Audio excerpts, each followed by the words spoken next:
IFM News. IFM News. IFM News. Lokal.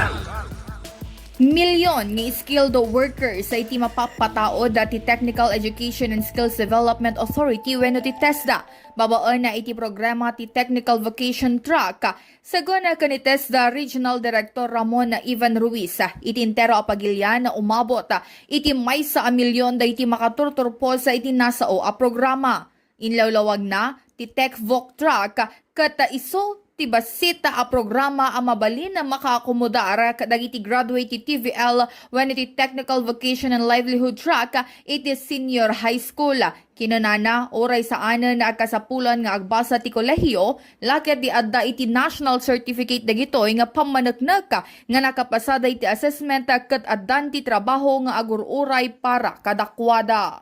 Para makita ni President that in this part of the country, specifically First District of Ilocos Norte, meron tayong ma-generate na skilled workers na ganitong karami, 1,150 at one setting.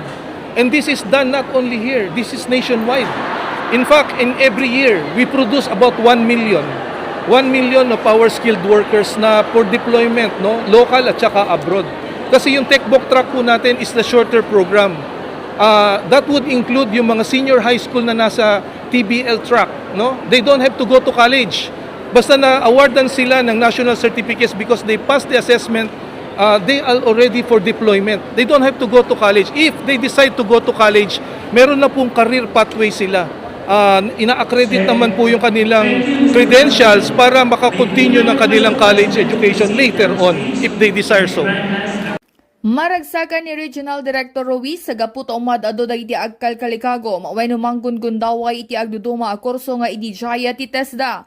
May palagi pa ngay muna na dinakamat ni Ruiz sa kalpasan iti panagturpos sa iti programa at addan iti trabaho nga agururay kadakwada lokal man wenno abroad ken mabalin pay amang rugida na iti negosyo da wenno ti livelihood program usara ti nasursuro da. Para iti IFM News, Idol Bernadette Toledo, Tatak, IFM. IFM News. IFM News. IFM News.